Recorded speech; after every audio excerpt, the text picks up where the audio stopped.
So what is meant by string? What is meant by string? Strings are data types and also a class, which is an immutable class. Okay, immutability means what?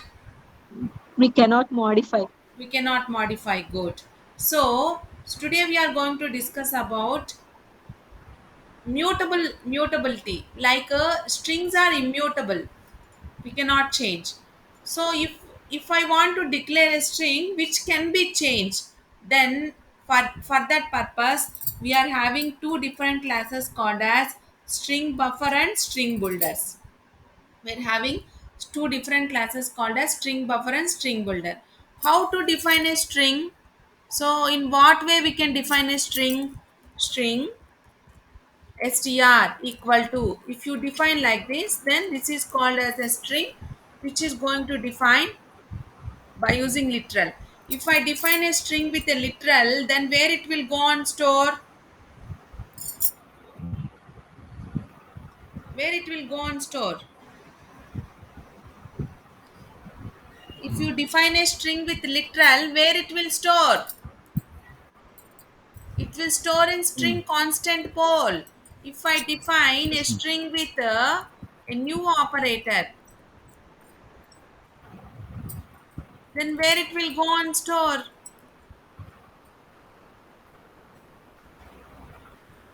It will go on store in the heap area. Okay. Will go on store in the heap area.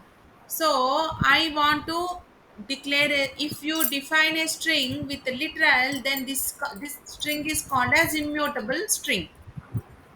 Immutable string. So I want to declare a strings as mutable. I want to declare a string as mutable. Then we have a class called as, we have two classes called as string buffer and string builder. String buffer and string builder. So these are the two classes which are used to make a strings as immutable. Sorry, mutable. Mutable is nothing but changing. We can change these two. We can define a strings as mutable strings. How to define these strings? Same, by using new operator. String buffer str equal to new string buffer of Java, like this. If you want to give a string builder means string builder str equal to new string builder, like that. Then you will cut it out. Why madam two classes? If I want to define a string with a mutability, then I have string buffer, right? Then why string builder also they have implemented? Meaning like a string buffer is a very legacy class. Legacy means what? A old class. Now what is the present version of Java? Java 17 is the present version, but very popular version is Java 8. So the string buffer was introduced in Java 1.0. Was introduced in Java 1.0. String builder was introduced in Java. It is Seven. introduced in Java 1.5. It was introduced in Java 1.5. Okay, then what is the difference? Because string buffer is a synchronized class. String buffer is a synchronized class. What is meant by synchronization? I told you. What is meant by synchronization? Allowing only one thread at a time. It does not allow multiple threads to be act at a time. I told you, I given an example. When I am in a room, I locked the room until unless I completed my work. If someone was knocking the door, I will not allow. When I will allow? Until unless my work was done, then I will allow other persons to enter into the room. So that is called as synchronization. Okay, so what is meant by string builder? String buffer is called as synchronized class. What is meant by string builder? Then string builder is a non-synchronized class.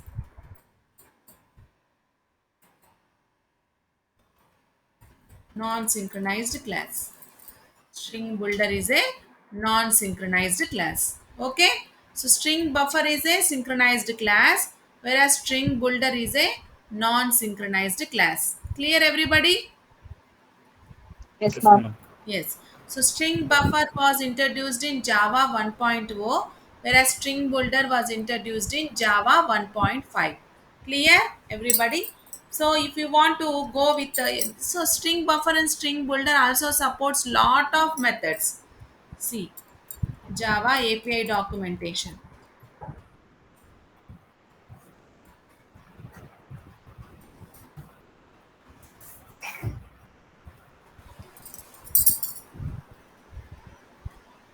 String buffer and string builder is also in the java.lang package. Go to that package and go to these classes.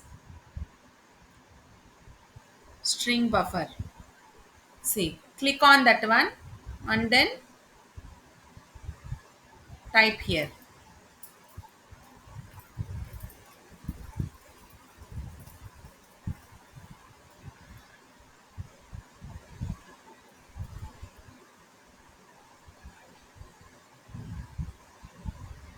String buffer contains which method? Append is nothing but adding two strings. If you want to add, you can go with append. Click on it and then read it. Append the strings represent a boolean value. If you want to add, and then if you want to check whether it is true or false, then we can go with an append. Okay, see, append, two strings are there. See the examples also they will give.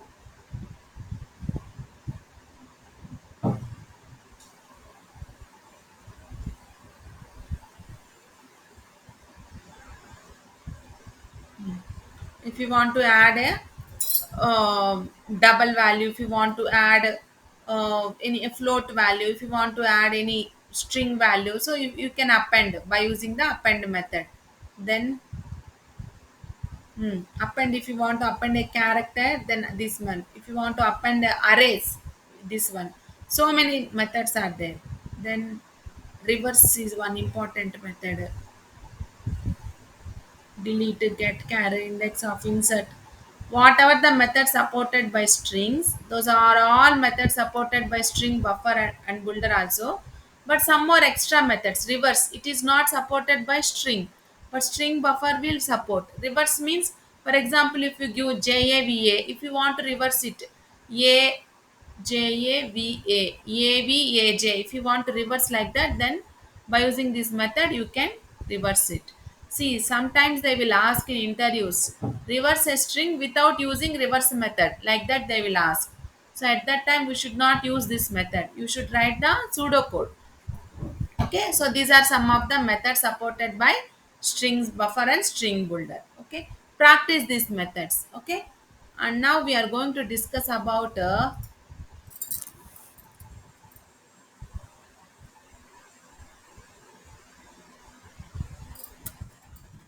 JVM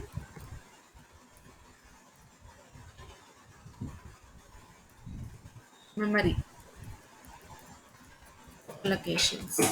Okay, JVM memory allocations. We are going to discuss about JVM memory allocations. What is meant by JVM?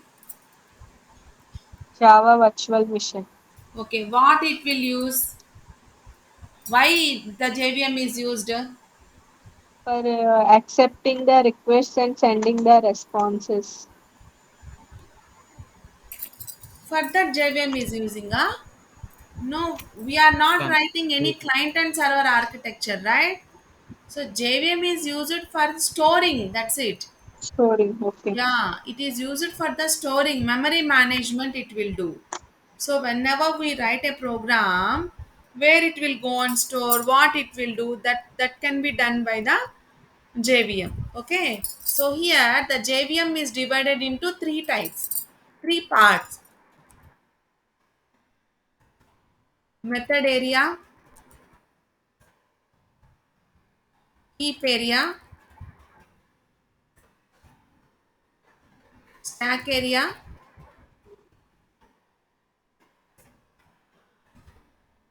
PC registers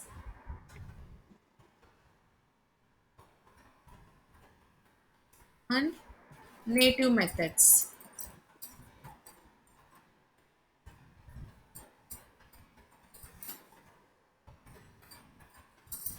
Okay, so what is meant by method area, what is meant by stack area, what is meant by heap area, and what is meant by PC registers, we will discuss now. Okay, so here for example, okay, how the JVM will be take whenever we write a program like this.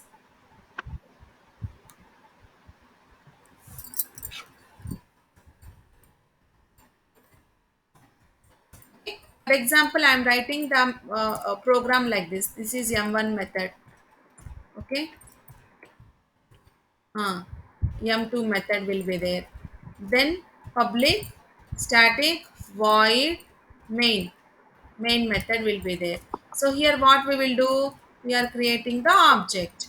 OB equal to new demo. Like that we are creating the objects. And then with respect to the object, I am calling my methods. Did I completed constructors? Yes, ma'am. Yeah, I completed, right? Methods also I completed, right? Yes, ma'am. Yes, ma'am. Yes, ma'am. Okay, okay. Good then. Okay. So this is the program we are having. Okay. So this is the program. For now, what it will do whenever we do program name.java, that is Java C demo.java. If you do like that, then what it will do? What it will do? See, It you allocates have the given memory. your program. What which program you have given?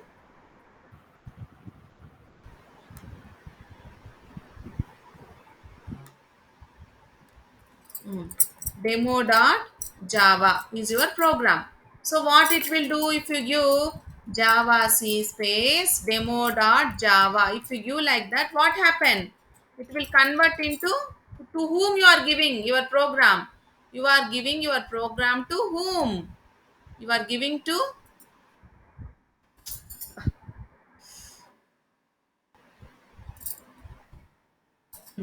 you are giving to whom? You are giving your program Java. to whom?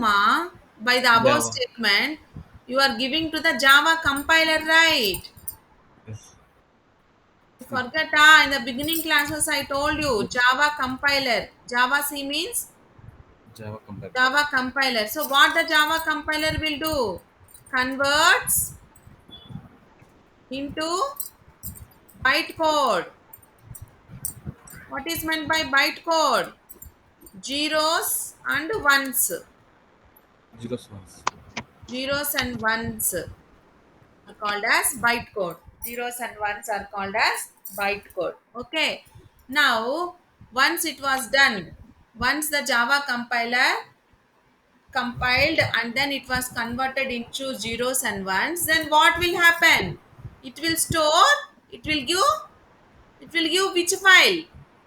It will give which The file? class file. Dot Ah, file. very good, excellent, very good, very good. I feel very happy if you say answers like this. Dot class file, dot class file will give dot class file. Now which command we will we will give runtime command Java space Java demo demo. dot Java we will give, right? So this is the runtime command. This is the compile time command. Java C space program name dot Java is called as compile time command. If you want to run it, Java space just our program name dot Java. That is our runtime. Now tell me what will happen now. Now what will happen? It will go to the JVM. It will go to the JVM. I will draw in another file. You just it is not suitable in here. It will go to the JVM. Okay. Assume that this is JVM. I will open one more file.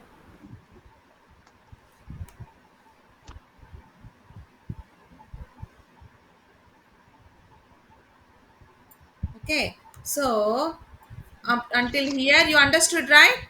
Until here the process you understood. Now whenever you give the runtime command internally what is happening I will tell you. Okay, now it will go to the JVM.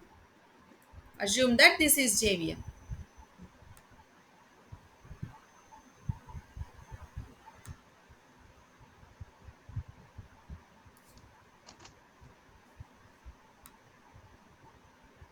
This is JVM.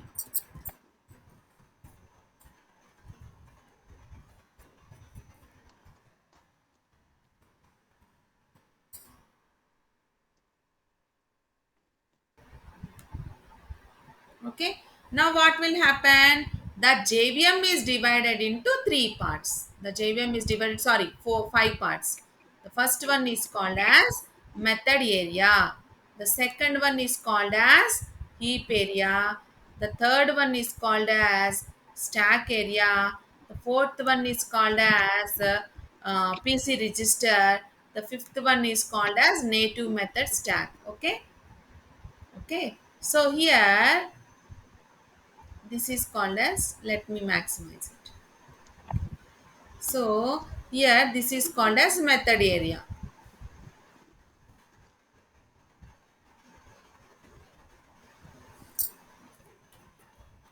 This is called as method area.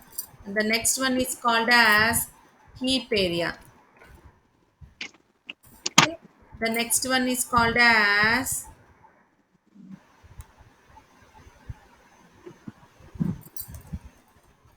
stack area. Next one is called as PC register. The next one is called as native method area. Native method. Okay. Like that. Yes. Okay, now look at here. See, whenever our program was given the runtime command, so our program was executed. Execution of a program starts with where? Execution of a program starts with execution of a program always starts with the Main method. main method. It will starts with the main method. So in JVM also first execution starts with the stack area only. The stack area execution will starts here. The stack will store like this. The stack will be like this. So you eat idli. So how the idli container will be there?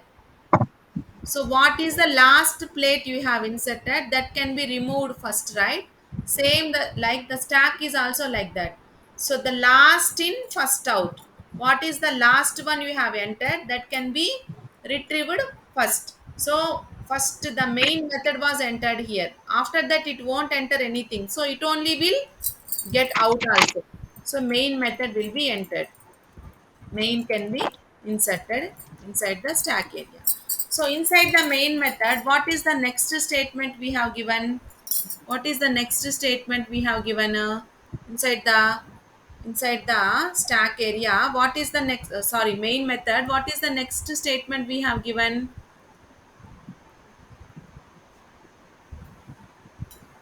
We are Class created method. the objects. We Method. have created the objects. So objects will always stored in the heap area. Objects will always stores in the heap area. What is your object name? OB1.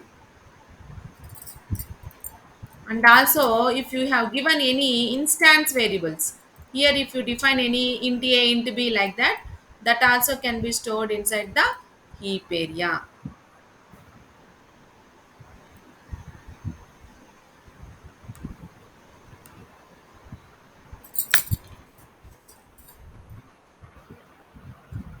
That also can be stored in the heap area. Then what is the next statement you have given? With respect to the object, you are calling the m1 and m2 methods, right? Correct? Yes, ma'am. Yes. So Yes. these m1 and m2 methods can be stored in the method area because these are methods, right? So it will stored in the method area.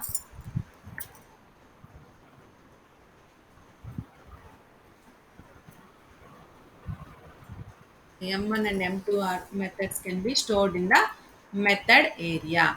Okay. So whenever I call the M1 method, where it was going, it was going to the, whenever I called M1 method, by here it was going to the M1 method, and it was executing the, code. Correct. It was Yes, ma'am. executing the code. So for execution of that program, we need some native libraries. We need some native executions. For execution, we need a registry. See, for example, you are having a, in a class. For example, I'm calling some person, some Ajay I'm calling. So for Ajay, one number will be there.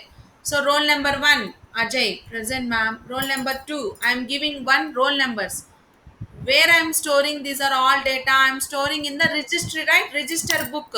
Attendance book is Yes. also called as registered book in our, when we are studying. So same like for executing this M1 and N2, we need a registry. So that part is called as registry for execution. You just remember execution. Execution. Okay. So to execute this one, we need some native libraries. That libraries can be stored in the native area. Clear, everybody? Yes, ma'am. Clear? Yes, ma'am. See, for M1, M2, if you want to execute, we need some space for execution. That can be done by the PC registry. So to execute that our programs, directly we cannot execute, right? We need some native libraries. Why?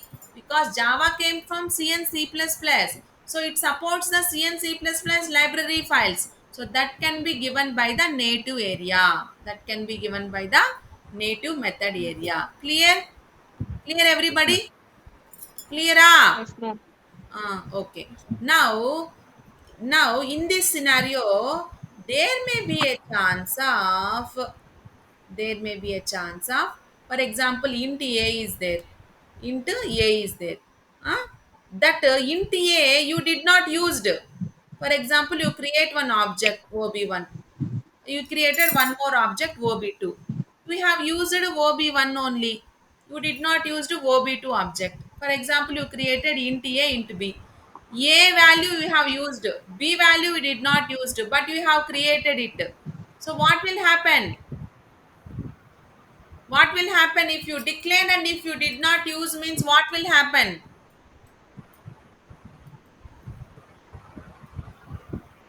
What will happen, ma, if you declared and if you did not used, what will happen? You reserve a seat in a bus and Yes, ma'am. train, but you did not travel. What will happen? It allocate to another You Ticket lost get your cancelled. money, and that seat cannot be given to other person also, and you lost your money also. Yes, ma'am. Correct. Same. Yes, ma'am. Here you declared some variables, but you did not use. What will happen? For this variable, some memory was allocated, and that and some, and it will not used, and it will not used. So to, for these scenarios, to avoid those things, we are having one thing called as garbage collector. We are having one thing called as garbage collector. What is meant by garbage collector? Garbage collector is a one type of area in the heap in the JVM, which is used to sweep all the unwanted objects and unwanted variables. What is meant by sweep method? Sweep, it will clear unwanted objects if it found, unwanted variables if it found, it will sweep it, and then it will use that memory to the other variables in the further program. In the further program we can use. Clear about the garbage collector? Yes, ma'am. Yes. So how it will sweep? It contains a method called as finalize. Finalize. contains a method called as finalize. Very, very important interview question. What is the difference between final, finalize, and finally? Okay.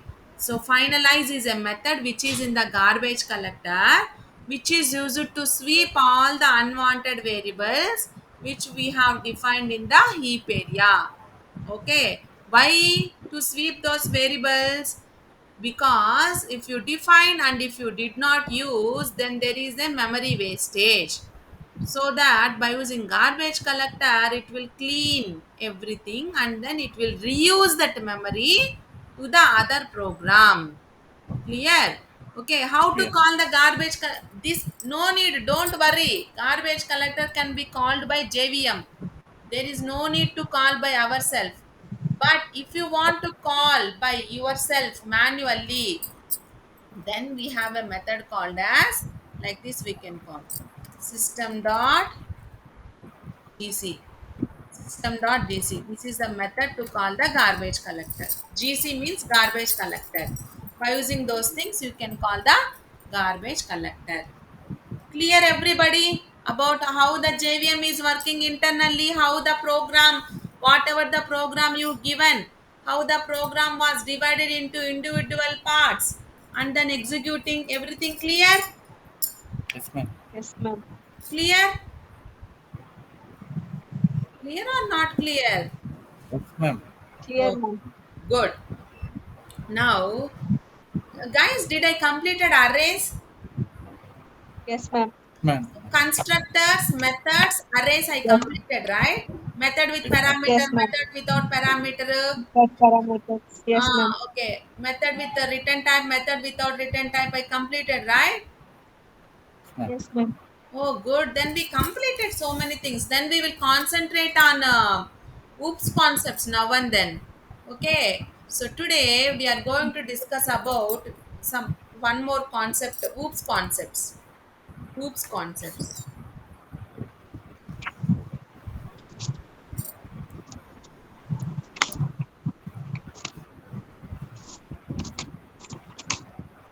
So, very, very important interview question. Explain about OOPS concepts.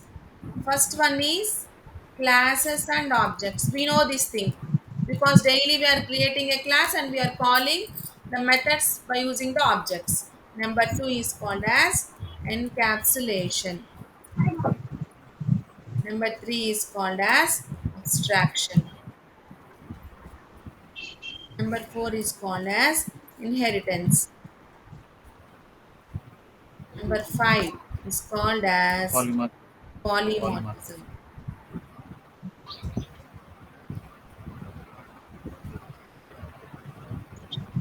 Okay. So we will come from backward. Polymorphism, inheritance, abstraction, encapsulation. Like that we will come. Because if a encapsulation is nothing but defining a fields with private, then you should get a doubt what is meant by private. It's an access specifier. If I want to explain again, I want to tell inheritance. So we will come from backward so that you will easily understand. Okay. So today we will discuss about polymorphism. Just I will give some introduction and then I will leave. Ask your friends to join. Okay, because very, very important classes are starting.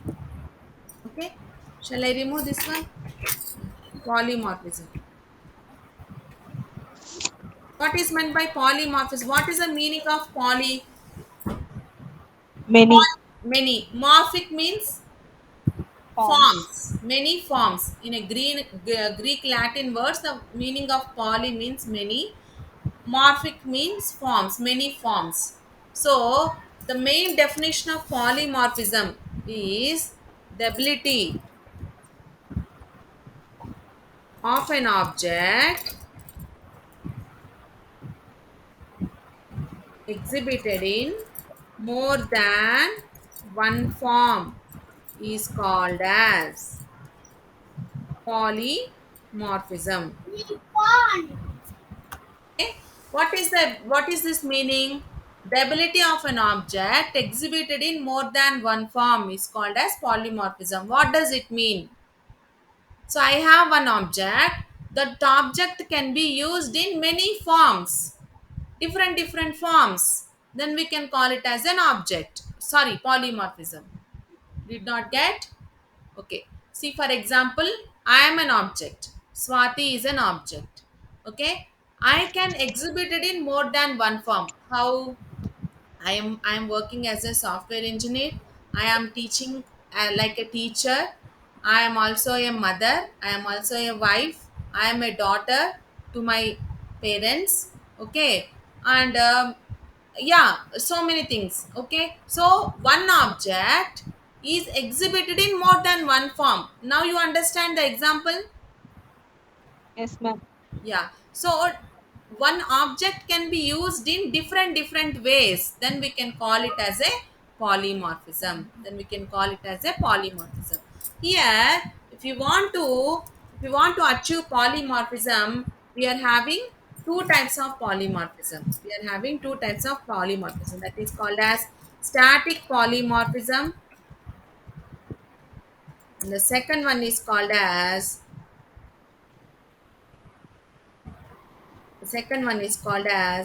dynamic polymorphism.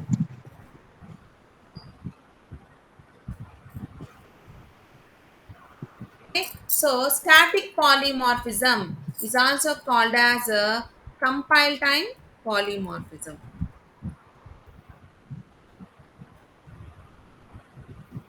Okay, dynamic polymorphism is also called as runtime polymorphism. Okay, static polymorphism best example is called as method overloading. Loading.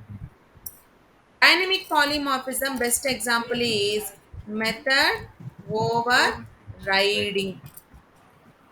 Method overriding. Okay. Static polymorphism example is method overloading. Dynamic polymorphism example is method Method overriding. overriding. Riding. In interviews, they will ask you what is the main difference between method overloading and method overriding. Right. Definitely, they will ask. Okay. Okay. So, what is meant by method overloading? What is meant by method overloading? Okay. Method overloading is same method name with different type of arguments. Is called as method overloading. What is meant by method overriding? What is meant Same by method method name. overriding? Same method name with same number of arguments. Same number of arguments. It's called as method overriding. Method overloading can be given in same class and also in different class. Okay. Method overriding can be given only in the case And of inheritance. Okay, so we will discuss method overloading first. Then coming to method overriding, first we complete inheritance. Then we will discuss about method overriding. Because if you want to understand method overriding, you should know the concept of inheritance. Okay, then only you can understand. So today we will see one program on method overloading. What I said, method overloading, same method name with different number of arguments. Different type of arguments is called as method overloading. Okay, so what does it mean? For example, class demo is there. So inside the demo, you are having a M1 method, okay, with one field. Okay, you have the same M1 method with different fields like two fields. arguments. Okay, we're having the same M1 method with three arguments. Okay, we have the same M1 method with two arguments. One is integer and one is string. So like that defining same method names, but Different number of arguments. Different number of arguments is called as Method overload. method overloading. Clear, everybody? Yes, ma'am. Yes, ma'am. Yeah, we will see a program.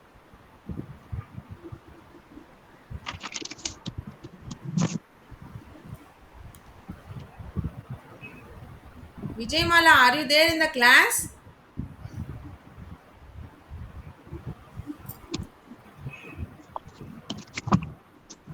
Vijay is there? Don't know, ma'am. Not there, ma'am. Okay, so here I am taking method overloading program. What is meant by method overloading? Same method name with different parameters. Same method name with different number of parameters is called as method overloading. Overload.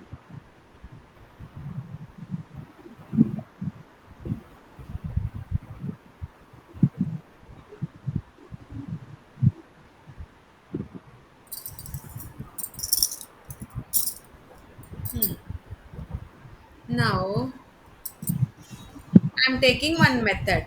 I'm taking one method. Public. Let's take like this. Void square. It's my method. So in this method, I'm not giving any parameters. Just printing no parameters. Next, I'm taking one more method called as void square with one parameter int a. Square. What is the square root of square?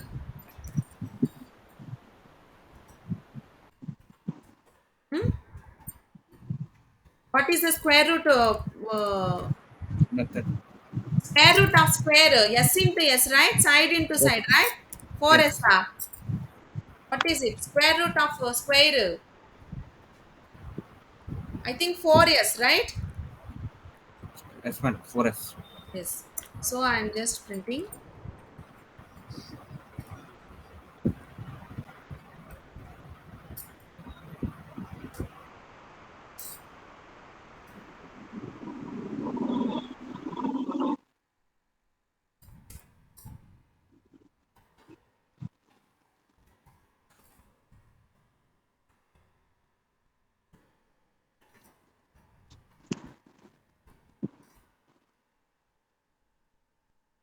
Okay. Next, I'm giving one more method called as same method, but parameters different. What is the square root of rectangle? L into B, right? Yes, ma'am. Length into breadth. Length into breadth. Hmm.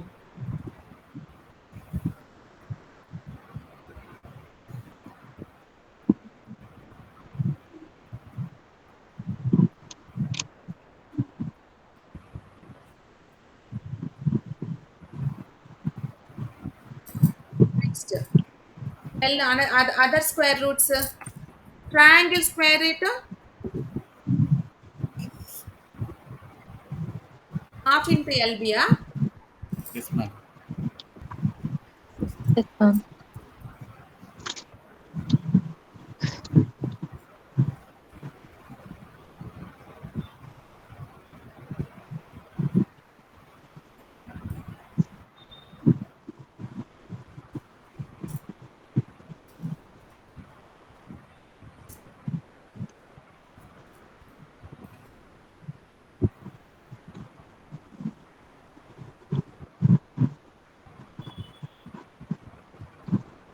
Next,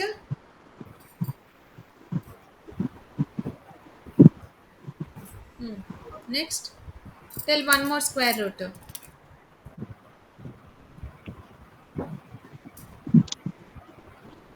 Square, rectangle, triangle, then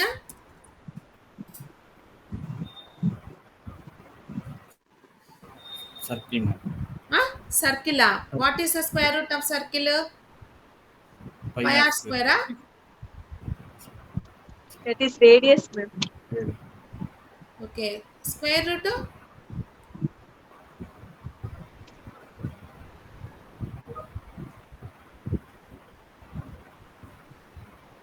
Okay.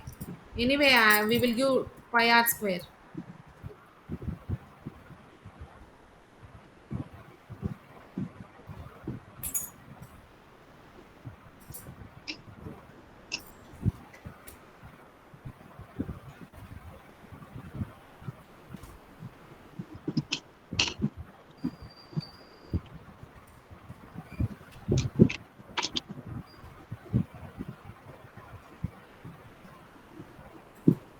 Okay. So like that.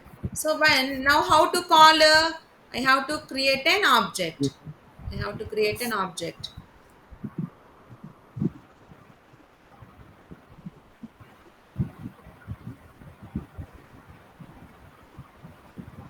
Oh.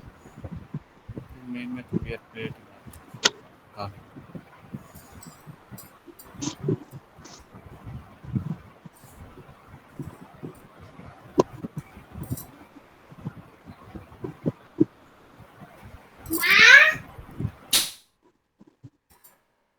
Now with respect to the object dot first method square, no parameters. Next, object dot one more parameter square with one parameter. Okay, Parameter. I am giving 4. Okay, 4 into 4s. Next, object dot one more parameter. One, see here, two squares are there. 2 is having two parameters. One square is having double with int. Another square is having int comma int. How to differentiate these two methods? See, same method name, same number of arguments. 2, 2. But how to differentiate? Which It method is int have to and call? one is int, one is double. With respect to the type of a parameter. See, if you want to call integer, that is a rectangle, yeah, rectangle, then you just pass 5 comma 6. If you want to call square with the two parameters but it is circle, then you should call with double because that is 2.5 pi r square, right? So pi 2.5. is 22 3.1. by 7. What is the output? 3.1. 23 point some 4, right? Yes. No, what is the value of pi value? 22 by 7 means 3.1. how much? 2 point 7 1 I just think 7. 3.14 man.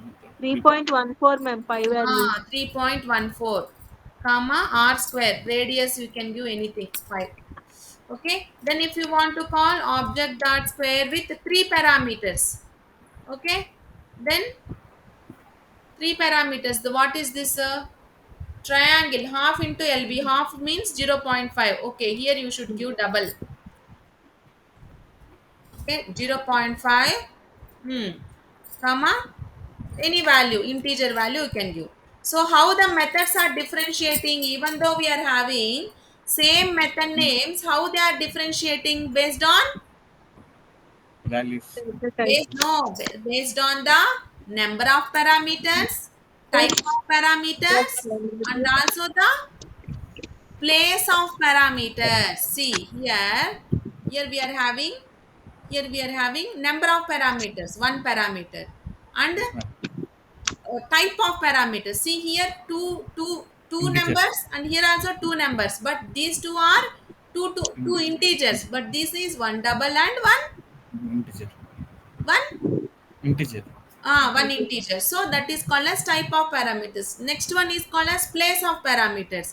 For example, this is double int, but you are passing with one int and with one double, then it won't accept. See, you are getting the error. Yeah. So Yes, ma'am. the place of parameters also plays an important role. So the compiler will check all these scenarios and then it will run. Clear up?